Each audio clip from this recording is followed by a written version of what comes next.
Graça e paz. Amém. Quero ler com vocês, irmãos, por gentileza, Marcos. Vou dar continuidade ao texto que o pastor leu e pregou. Amém. Marcos 13. Minha versão é a NAA. Eu vou ler do verso 1, vou ler bastante, nem tanto, até o 11.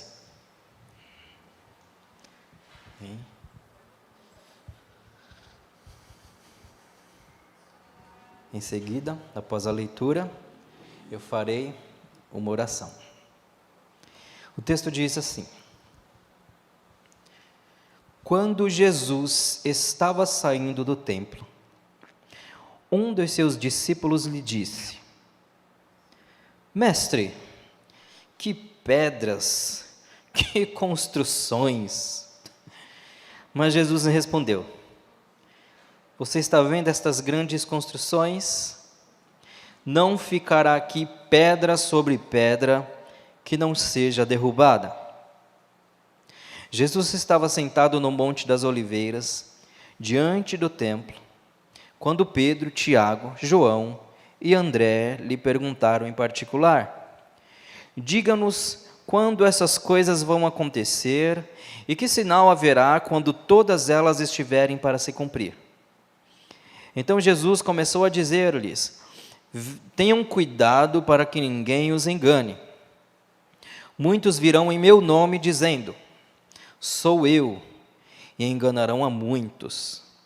Quando vocês ouvirem falar de guerras e rumores de guerras, não se assustem.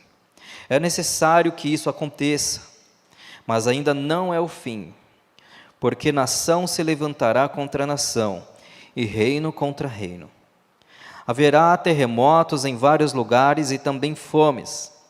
Essas coisas são o princípio das dores.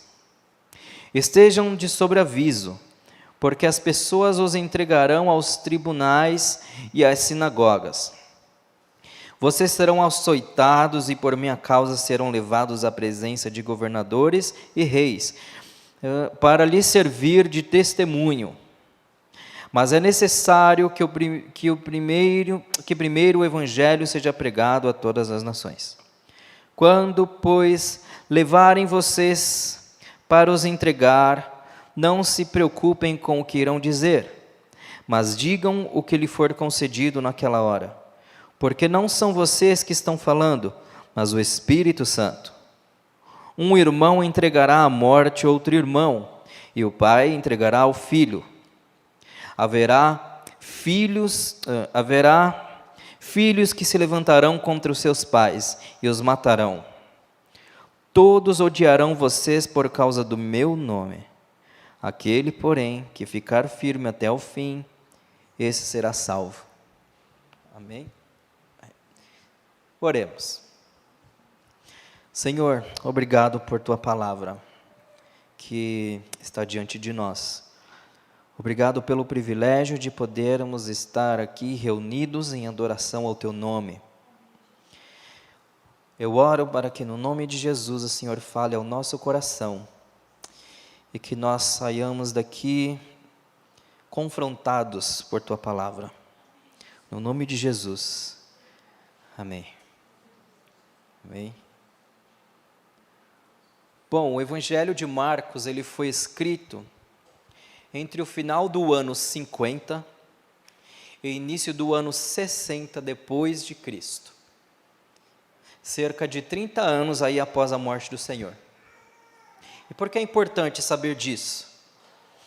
É importante nós sabermos disso para compreendermos também a mensagem do próprio capítulo 13, o qual é muitas vezes comparado a um pequeno apocalipse, tendo em vista que Jesus aqui no capítulo 13 prevê o futuro, assim como as mensagens apocalípticas têm a intenção também de fazer. Bom, a linguagem apocalíptica não é, como muitos julgam, para confundir ou para não ser entendida. Muito pelo contrário. Porque é impossível, diante de um contexto de perseguição, diante de um contexto de perseguição política, usar uma linguagem objetiva e direta. Tendo em vista que Marcos foi escrito por volta do ano 60 depois de Cristo, estava vendo já o princípio de uma grande perseguição aos irmãos. Então ele não poderia falar de uma maneira clara, até mesmo por prudência. A linguagem simbólica nos livros e escritos apocalípticos é usada para nos revelar coisas, não para nos iludir. Não há nada de misterioso no que diz respeito a ela. Então, muitas vezes a gente olha para Apocalipse como um livro cheio de mistérios e que são difíceis, é de difícil compreensão. Não. A gente precisa ter em mente que tanto Apocalipse quanto Marcos capítulo 13 foram escritos dentro de um contexto de perseguição. Não poderiam de maneira nenhuma ser claros, objetivos nessa mensagem. Então eles usam muitas figuras de linguagens, muitas metáforas, muitas imagens, ok? Por conta disso, tudo foi planejado para que nos tornássemos cristãos mais fiéis aqui e agora, não para nos capacitar a fazer profecias ou especulações sobre um futuro distante. Então nós nos achegamos diante dos textos apocalípticos, muitas vezes tentando aqui, eu vou colocar entre aspas, mas acontece muito, adivinhar o futuro. Haja vista, por exemplo, o que tem acontecido com Israel, Gaza, Palestina, enfim. As pessoas se voltam para o texto tentando encontrar nas Escrituras algo que aponte isso daí, quando na verdade não tem nada a ver uma coisa com a outra. Então os textos apocalípticos, pensando em Apocalipse, pensando nos textos apocalípticos de Daniel, pensando aqui agora em Marcos capítulo 13, nós precisamos compreender que estes escritos são assim registrados porque estes irmãos estão enfrentando desafios políticos e perseguições tamanhas. Bom, dito isso, eu conversava hoje com o Danilo e também com o Igor, eu não pretendo aqui trazer qualquer ensino sobre os acontecimentos dos últimos dias.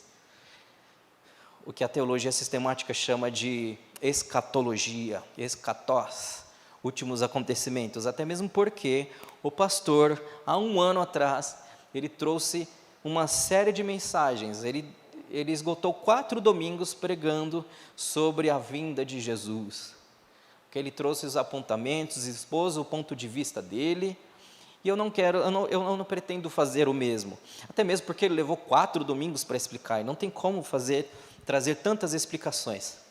Então, para você que tem assistido a gente, pode ir lá no YouTube, no Facebook, que você vai encontrar tudo sobre essa questão escatológica de uma forma mais completa. A minha intenção não é essa, ok?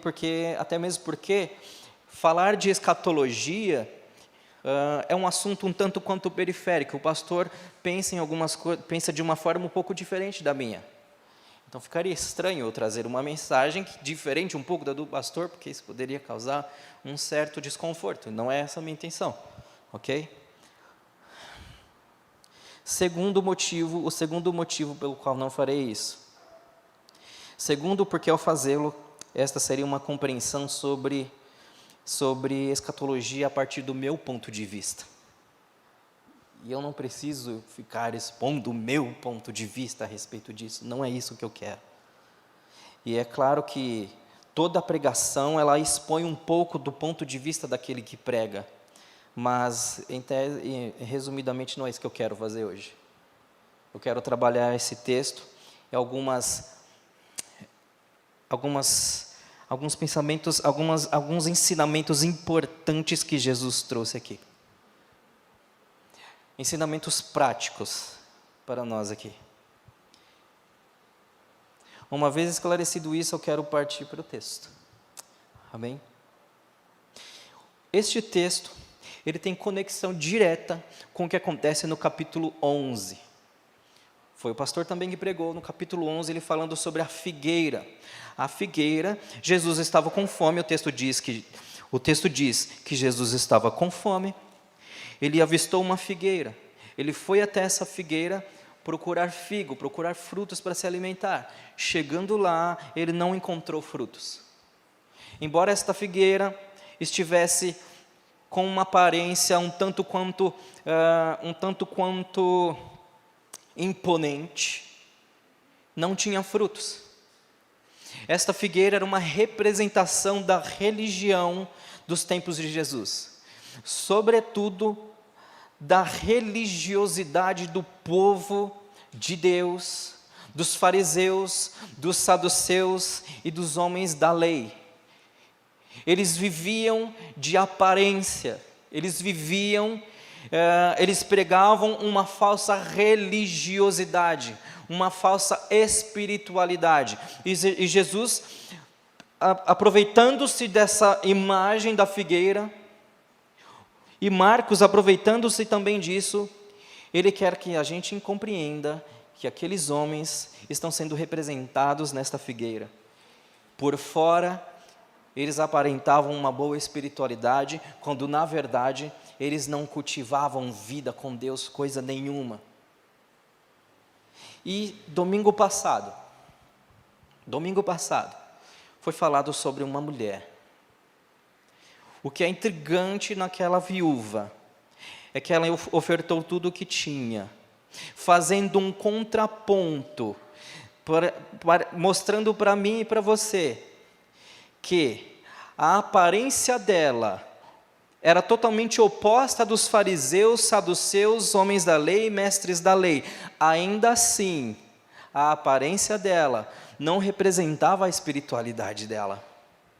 Muito pelo contrário, a espiritualidade dela de fato era verdadeira, enquanto que a sua aparência não mostrava isso, não demonstrava isso. E Jesus, algo que ele detesta é a aparência. Tanto que no capítulo 23, versículo de número 14, ele confronta diretamente os fariseus, dizendo: ai de vocês, escribas e fariseus hipócritas, porque vocês devoram as casas das viúvas para o justificar, fazem longas orações. Por isso, vocês sofrerão juízo muito mais severo.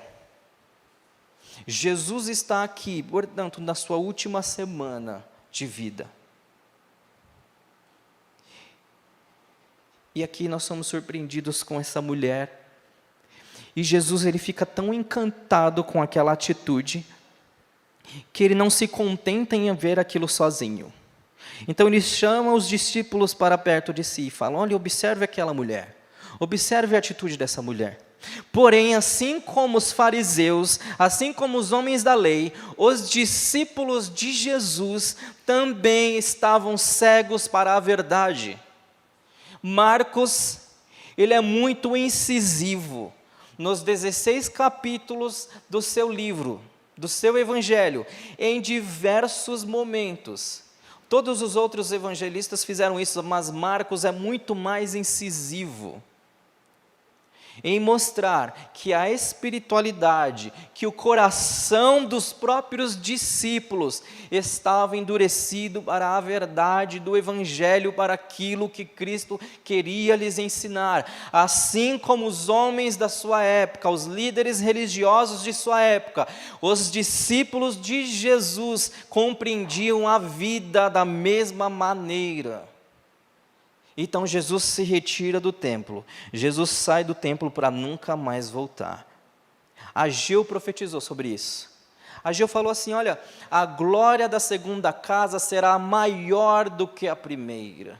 Ali ele estava falando da construção do segundo templo, que era inclusive este daqui. E por que seria maior essa glória? Porque Cristo estaria ali. Porém, estes homens não viram a glória de Deus. Eles fecharam os olhos para a glória de Deus. Eles fecharam o coração para a glória de Deus, manifestada no Filho de Deus. Então, Jesus sai. E a gente percebe como estes discípulos estavam contaminados também com a religião da sua época.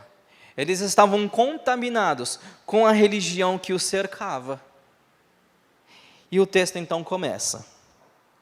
Quando Jesus estava saindo do templo, um dos seus discípulos lhe disse: Mestre, que pedras, que construções.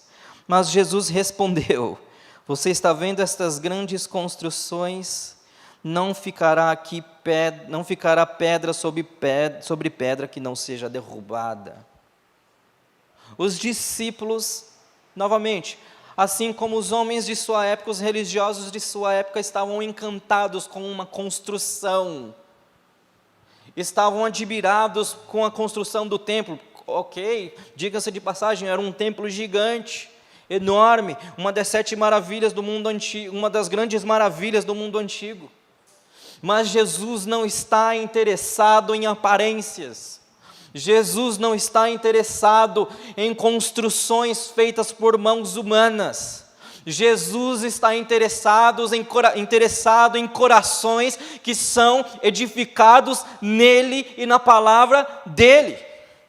Essa é a construção que ele quer e que ele se importa e se interessa. Esta é a verdade que ele quer, esta é a espiritualidade que ele quer. É uma vida que é construída nele. Não uma construção que é roubada, que pode ser destruída. Jesus disse no capítulo 6 de Mateus, versículo de número 19, olha, não acumulem para vocês riquezas nesta terra, onde a traça e a ferrugem corroem, onde os ladrões arrombam e roubam, mas ajuntem para vocês tesouros no céu, onde a traça nem a ferrugem corroem, e onde os ladrões não roubam nem furtam. É isso que de fato tem valor para o Senhor. É isso que de fato é edificante na vida daquele que caminha com Ele. Uma vida que é construída e a qual não pode ser furtada e a qual não pode ser destruída por nada nem por ninguém. É isso que Ele valoriza. Então Ele fala, olha, isso aqui não me interessa. Ele está dizendo, olha só, vocês não deram atenção a uma mulher que estava adorando de coração sincero, e estão preocupados com um templo. Vou dizer a vocês, vai cair tudo e não vai restar nada. Eu acho que cabe um parêntese aqui. Jesus, o Senhor, não se interessa por nada daquilo que um dia perecerá. Nada que eu morro nesta vida para construir, colocando-o em segundo plano, tem valor para Ele.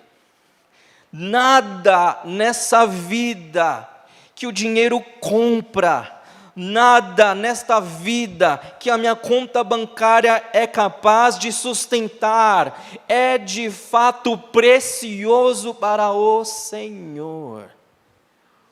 O que Ele quer é uma construção da minha vida, na sua verdade. Mateus 7, todo aquele que ouve a minha voz e a pratica, este permanecerá firme e de pé, porque virá o vento, virão as tempestades, virá a chuva forte, mas ele não cairá, porque está firmado em mim e na minha verdade. Mas todo aquele que ouve as minhas palavras, este não permanecerá de pé. Virá o vento, de novo ele falando de aparência, olha só, tanto uma quanto a outra, virá o vento e a tempestade, e ele vai cair, e será grande a sua ruína, porque antes ele construiu o que é perecível, e sobre aquilo que é perecível. Então Jesus está puxando a orelha dos discípulos dele e lhes falando, olha, isso não tem valor nenhum para mim, isso não tem importância nenhuma para mim. O que eu quero são pessoas, o que eu quero são almas sedentas, o que eu quero são corações famintos pela verdade. Eu não quero pessoas famintas por ouro, eu não quero pessoas famintas por construções, eu não quero pessoas que admiram palácios, eu não quero pessoas que se encantam por coisas tão fúteis, eu quero pessoas que se encantem com a vida e vida de Deus nelas e através delas alcançando outras vidas. É isso que eu quero. Então um dos discípulos, ao invés de se encantar assim como Jesus, porque Jesus ficou encantado com a atitude daquela mulher. Um dos discípulos, ao invés de se encantar, assim como Jesus, com a atitude da viúva, ele se admira da aparência e da suntuosidade que era o templo. Mas Cristo adverte: não ficará aqui pedra sobre pedra que não seja derrubada. Com isso, Jesus quer ensinar que não dá valor a qualquer coisa que não seja uma alma faminta pela vida de Deus. Por qualquer coisa perecível, que a traça e a ferrugem corroem, e que ladrões escavam e roubam. A construção que de fato o interessa é a de vidas sendo edificadas e fundamentadas em sua santa palavra. Isso é uma construção imperecível, indestrutível e inabalável diante de qualquer circunstância. É isso que Ele quer. Então, a intenção de Jesus é destruir o falso culto. Ele quer acabar no meio nosso com a falsa espiritualidade, com o falso culto, com a falsa adoração, porque Ele sabe que isto funciona somente até a página 2. Mas quando vem, Ele usa uma parábola no capítulo 4 de Marcos, e também no capítulo 13 de Mateus, falando do semeador que saiu a semear, e ele plantou em uma terra X, mas tem uma lá que ele diz que a semente cai em uma terra árida, e porque ela não tem raiz em si mesmo, vindo as adversidades da vida, e encantando-se com as paixões do mundo, estes pereceram, porque seus corações não estavam, de fato, abertos para sustentarem a semente da palavra de Deus. A destruição do falso culto a Deus se dá quando as pessoas são provadas em sua vida com Ele. Justamente por isso o templo precisa ser destruído. Primeiro, porque sua queda representa o juízo de Deus. Aqui Jesus então está dizendo: não ficará pedra sobre pedra. Por quê? Porque o juízo de Deus virá sobre essa nação. O juízo de Deus virá sobre essa geração que me negou. O juízo de Deus virá sobre este povo, sobre os meus irmãos, porque eles negaram-me de maneira consciente, eles me negaram mesmo sabendo que eu sou o Messias. Portanto, a destruição do templo, seja no Antigo Testamento, o templo foi destruído, e a destruição do templo representa juízo de Deus. Porque se não há templo, não há culto. E se não há culto, não há manifestação do poder de Deus. E se não há manifestação do poder de Deus, não há vida com Deus. Então, o templo destruído é representação de juízo divino. Jesus está dizendo: virá o juízo sobre essas pessoas. Será destruído tudo isso que elas adoram, será destruído tudo isso que elas colocaram no coração e edificaram suas almas e corações, será tudo destruído. Então o templo precisava ser destruído, porque primeiro a sua queda representa o juízo de Deus, e segundo, porque a perseguição que também alcançaria os seus discípulos, respingaria sobre eles, serviria também como crivo para que a fé e a adoração deles fosse colocada à prova. A perseguição, Jesus está dizendo, o texto que nós lemos, olha só, vai haver perseguição. E de fato aconteceu no ano 70. Pensemos então que o livro foi escrito no final do ano 59 para o início do ano 60. 10 anos depois, o templo seria destruído pelos romanos e foi destruído. Muita gente pereceu, houveram muitas atrocidades. E isso alcançaria também os seguidores de Jesus. Eu quero trabalhar um pouquinho isso. A perseguição, ela é um crivo que avalia a nossa firmeza no Senhor. As dificuldades, as tribulações, a escassez, as privações, são uma balança que prova a nossa convicção, a nossa certeza da nossa salvação no Senhor.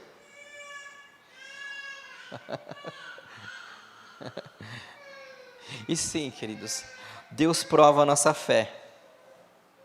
Isso acontece para que a gente descubra onde de fato está o nosso coração.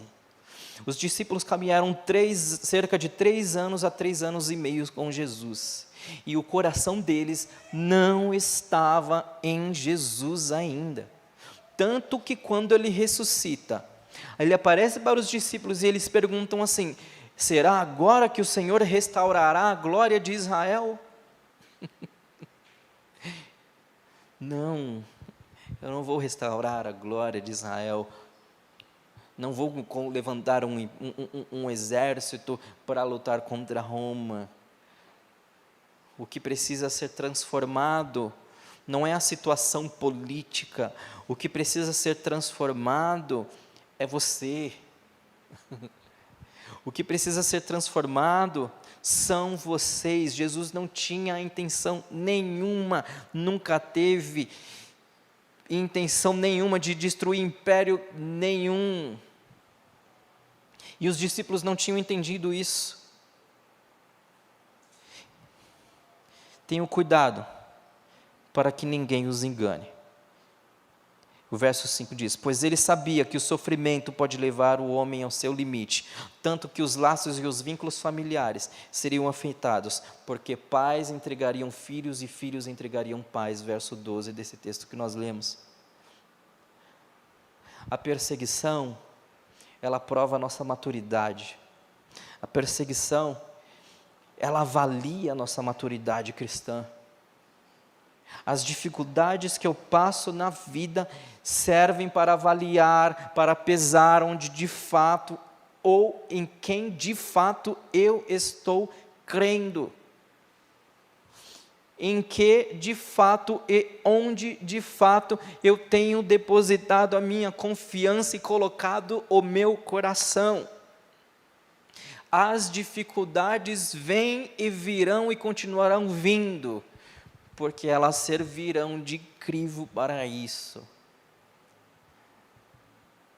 A mensagem de Marcos 13 nos adverte de que devemos voltar o olhar e o coração para o agora.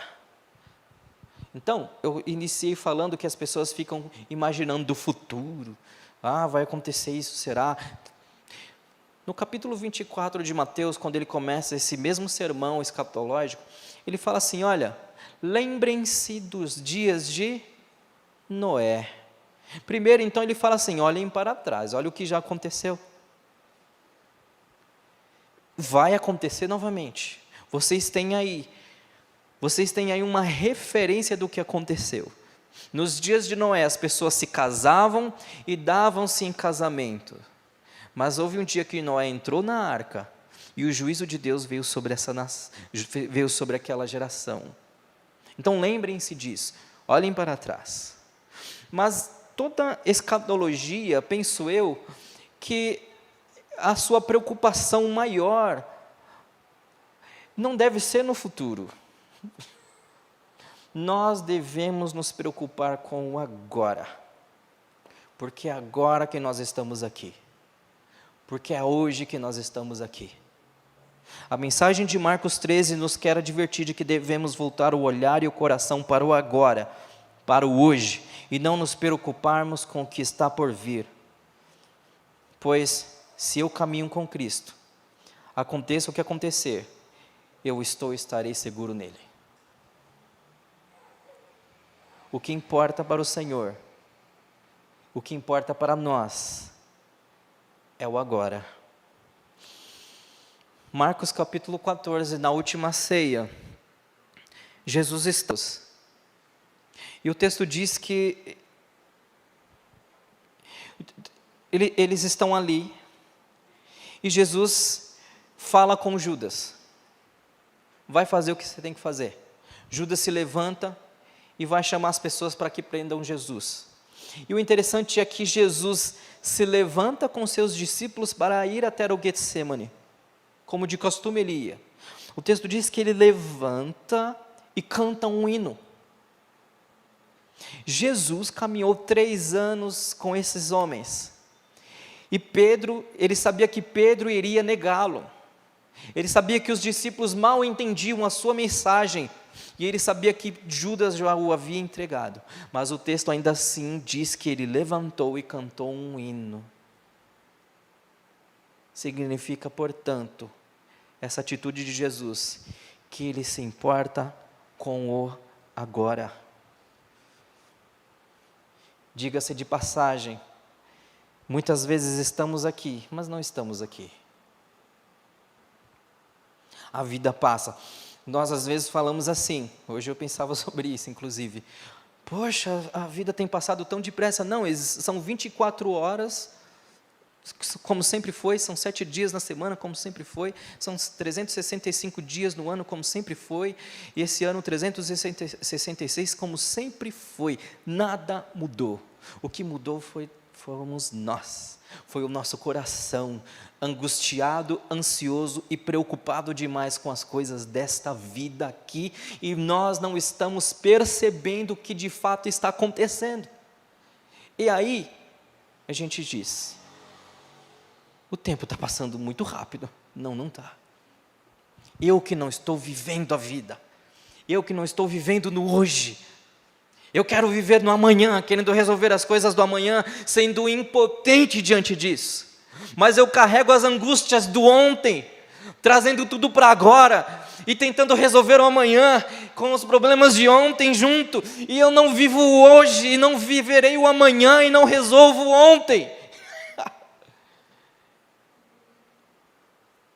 O que importa para o Senhor é o que você está fazendo aqui, agora. Onde está o seu coração agora?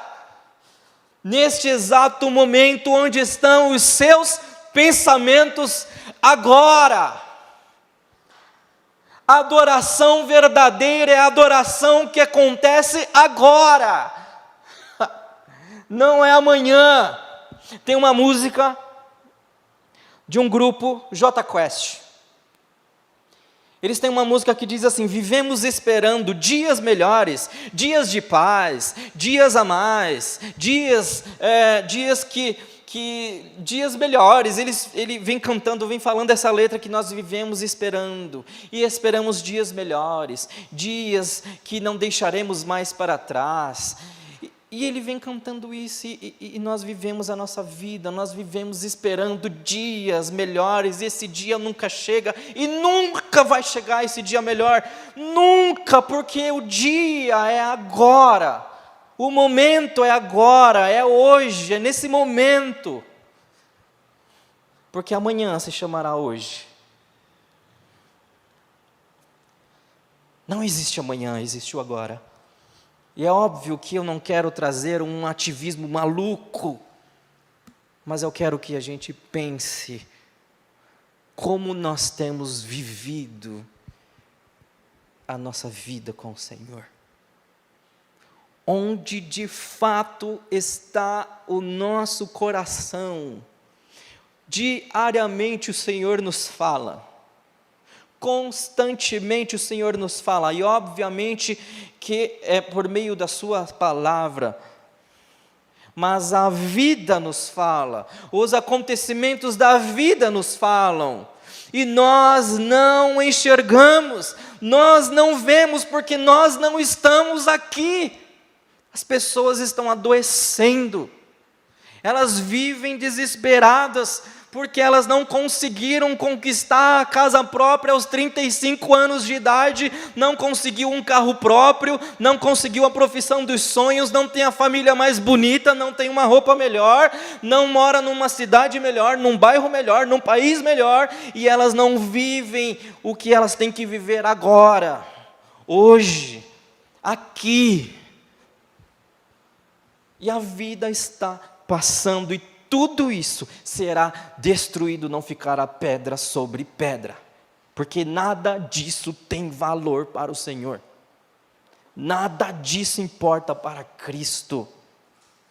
Portanto, as dificuldades precisam vir e acontecer, para que de fato eu valorize o que tem valor, para que de fato eu valorize a vida. A vida.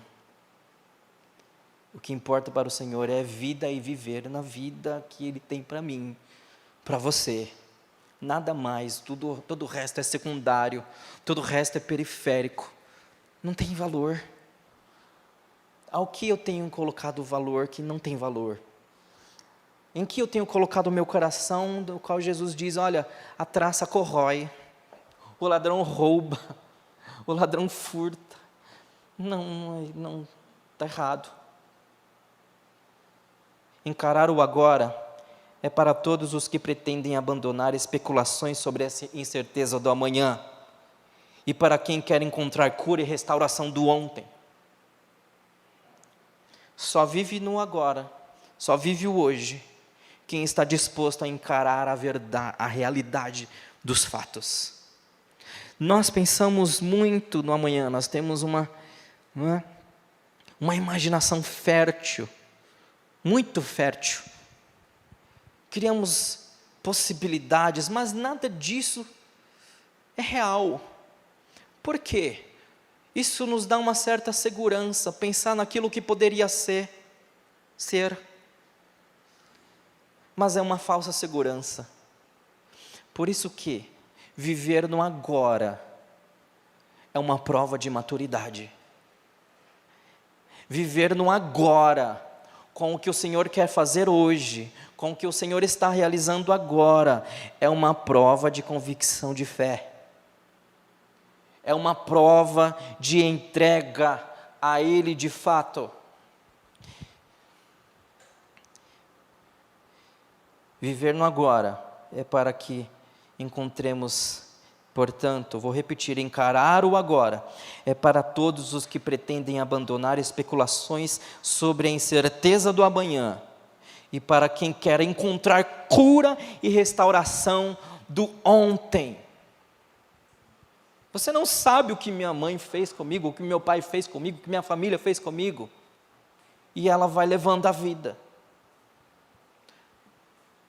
Você não sabe o que aconteceu comigo, você não sabe o que fizeram comigo, você não sabe o que eu sofri nessa vida, quais foram as privações que eu passei, quais foram as dificuldades que eu enfrentei na vida. Eu sofri demais e continua sofrendo porque você não superou isso, não superou porque não quer superar. Porque se de fato você quisesse superar o que te trouxe dor, você se renderia ao Senhor. Porque Ele é o único capaz de curar corações destruídos pela amargura da vida. Ele é o único capaz de fazer isso. Mas agarrar-se ao sofrimento nos dá segurança, porque é tudo que nós temos na vida. Não ficará pedra sobre pedra. Não tem valor isso daí para o Senhor.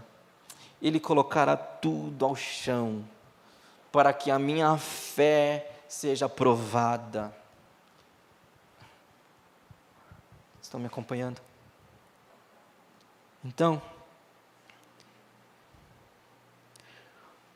uma aplicação para a nossa vida. O Senhor não dá valor às coisas fúteis da vida, às coisas que não nos aproximam dEle. Ele não dá valor a nada daquilo que nos afasta dEle. Ele não valoriza isso. O Senhor destrói tudo o que estamos fundamentados, que não seja Ele ou nele. ele destrói tudo. Tudo que não seja ele, nele, dele e para ele, não permanecerá. Em 2015, teve uma edição, isso aqui não que eu assista, tá? Eu assinava uma revista e veio essa história, eu achei incrível. Em 2015, teve o concurso da Miss Universo. E o apresentador pegou lá, não sei como chama aquele negócio que eles leem lá, prancheta, sei lá, pegou o cartão com o nome da vencedora.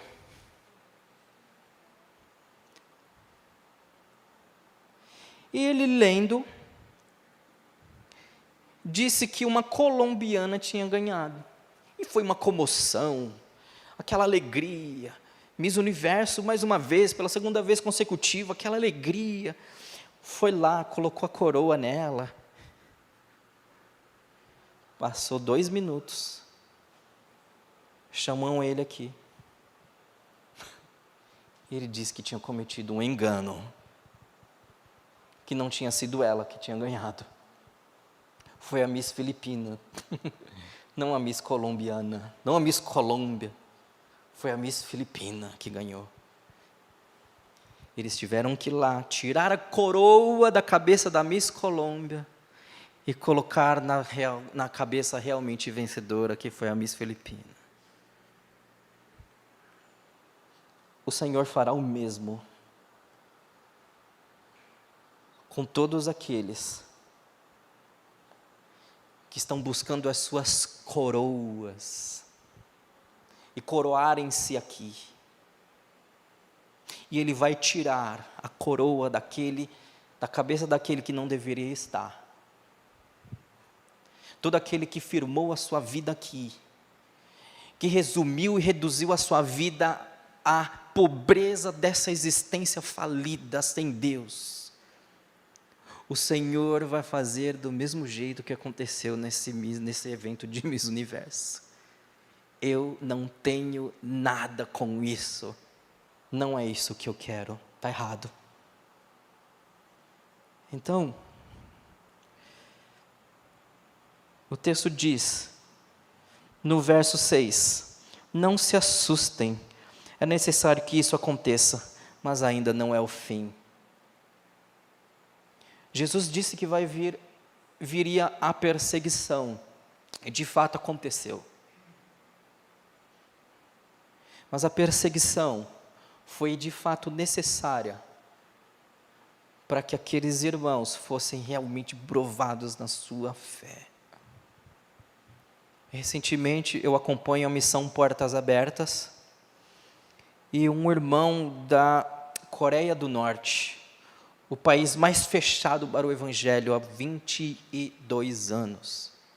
Foram o pai e o filho presos. Foram levados ao campo de concentração. E lá eles foram torturados por dias, meses e anos. E o pai não aguentou mais a tortura.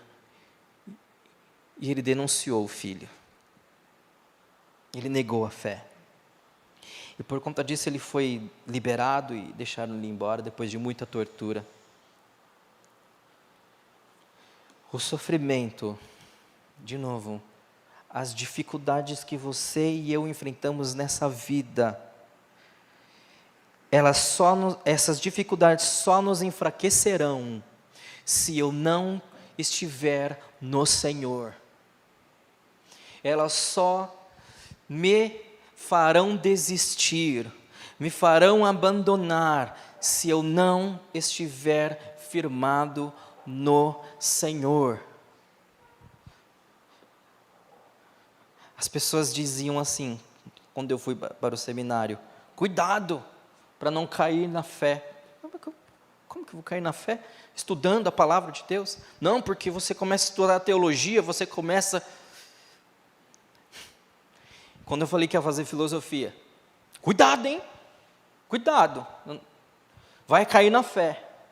Querido, a minha fé se a minha fé for tão fraca assim, eu nunca criei, eu nunca acreditei de verdade, eu nunca fui salvo de verdade. Então não são as privações que nos fazem abandonar o Senhor, elas só provam de fato onde nós durante a vida toda estivemos. Então eu quero orar. Eu não sei quais são as suas dificuldades, mas o que eu posso te dizer é: o Senhor está com você em todas elas. Tem uma frase que eu gosto muito de um pastor que eu acompanho. Ele diz: o túmulo está vazio, mas o trono não. O Senhor continua reinando, Ele é Senhor e governa. A cruz e o túmulo estão vazios, mas o trono da glória não. Jesus está à destra de Deus, reinando e governando o mundo, com poder e autoridade. Não há nada que possa nos afastar do Senhor, se nós de fato nos rendermos ao Senhor, e não às circunstâncias. Eu quero orar por você e com você. E se você estiver passando por um momento de dúvida, de crise de fé, porque de fato acontece. Se você estiver passando por isso, ou se você tem situações mal resolvidas, ou se você pensa demais no futuro e está esquecendo de viver no hoje, eu quero orar por você, porque eu desejo do fundo da minha alma que o Senhor traga cura a você. Se você não aguenta mais essa situação, só tem uma solução: Jesus. Não é ficar remoendo o que está acontecendo, porque isso só abrirá mais a ferida do seu coração. Mas aquele que cicatrizará e restaurará de fato é Jesus. Entenda isso, por favor. Não adianta ficar remoendo o que passou. O único que pode curá-lo de fato é o Senhor. Você não pode se curar sozinho, por si mesmo, é Jesus. Então a oração que eu quero fazer, e eu gostaria que você fizesse, é que você olhe para você e de fato faça uma avaliação e seja sincero com você e com o Senhor, para reconhecer onde está realmente o seu coração. E peça perdão ao Senhor, porque Ele te quer curar e restaurar para que você tenha uma vida nova com Ele. O Senhor tem muito mais para fazer, muito mais. Então coloca isso diante do Senhor. Vamos orar, vem. Senhor, no nome de Jesus nós louvamos a Ti. Obrigado, Senhor, porque o Senhor é um Deus que cura a nossa alma cansada da vida. Obrigado porque é o Senhor o único capaz de suportar aquela cruz que o levou ao abandono, à sensação de abandono do próprio Deus. É somente o Senhor que poderia ter suportado isso e suportou até a morte. Obrigado, e que o Senhor possa nos perdoar por todas as vezes que viemos aqui te adorar e não te adoramos, por todas as vezes que deveríamos ter rendido o nosso coração ao Senhor e não rendemos, por todas as vezes que cultivamos no nosso coração aquilo que não era para ser cultivado, e temos regado dia após dia, após dia, após dia, até frutificar e trazer frutos de maldade, de perversão, de ódio, de ira, de divisão, de contenda. Nos perdoe. E nos perdoe porque nós estamos agarrados ao que poderia ser e não ao que de fato é. Nos perdoa, Senhor, no nome de Jesus, ó Pai. Firma o nosso coração no agora e para aquilo que o Senhor quer fazer hoje. Portanto, eu oro para que haja cura nas nossas vidas. Se há casamentos destruídos ou à beira da falência, que o Senhor cure. Se há lares destruídos, relacionamentos destruídos, que o Senhor cure. Se há uma espiritualidade falsa, se há uma espiritualidade cheia de aparências, que o Senhor nos perdoe e nos cure. Que nós possamos viver de fato uma nova vida com o Senhor. Alimenta-nos do pão da vida, sacia-nos da água da vida e ilumina-nos com a luz da verdade. Por favor, toda mente cativa, todo coração destruído, que o Senhor possa tocar hoje, e curar, Senhor, e libertar, e trazer vida, no nome de Jesus. Traz vida, traz vida, traz vida onde há morte, traz cura onde há a angústia. Por favor, Senhor, no nome de Jesus, que o Teu Santo Espírito toque em nossos corações, porque a Tua palavra diz que Ele nos levaria a toda a verdade.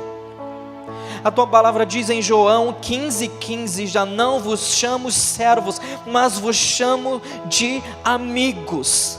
Leva-nos para perto do Senhor e nos ajuda a ali permanecer.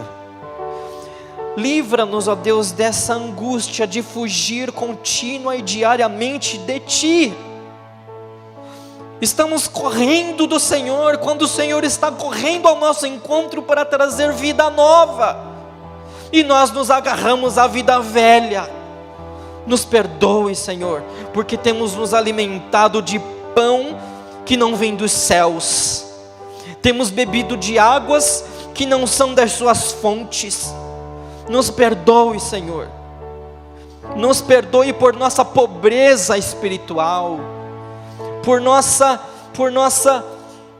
vida agarrada a essa futilidade dessa existência falida sem Deus. Senhor, por favor, que todas as nossas ações, intenções e interações estejam todas voltadas para Te adorar. Todas as nossas relações, aquilo que nós fazemos, que só o Senhor vê, que só o Senhor sabe, que seja para Te adorar.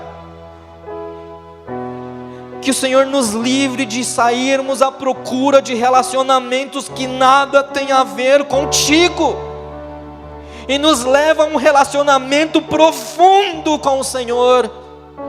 Leva-nos às águas profundas da vida com Cristo, e leva-nos a mergulhar na Tua presença, e a nos entregarmos e a nos doarmos, assim como nós nos doamos para essa vida que nada tem a ver contigo. Leva-nos, ó Senhor, aos Teus pés, a derramarmos as nossas lágrimas perante a cruz, e não perante as perdas dessa vida inútil. Por favor, Senhor, nos dá um coração que de fato Te louve, que de fato ame o que o Senhor ama, que de fato valorize o que o Senhor valoriza, que de fato se encante com o que o Senhor se encanta. Por favor, livra-nos desta cegueira espiritual, desta corrupção que este mundo tem nos inserido. Livra-nos. Os Teus discípulos estavam cegos para a verdade. Livra-nos dessa cegueira, Senhor, e nos dá vida, vida e vida de verdade. nos ensina a Te amar e amar o Senhor apenas, e doar o nosso coração ao Senhor, e para pararmos de buscar amores que nada tem a ver com o Senhor. Senhor, por favor, temos amado o dinheiro, temos amado as nossas casas, temos amado as nossas famílias, temos amado as nossas relações, mas não temos amado o Senhor. Senhor, nos perdoe e nos leva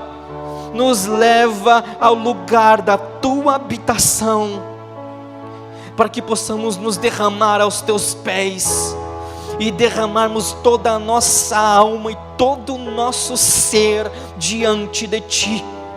Por favor, Senhor, no nome de Jesus, essa é a nossa oração. Te pedimos, Te suplicamos, por favor, no nome de Jesus, amém.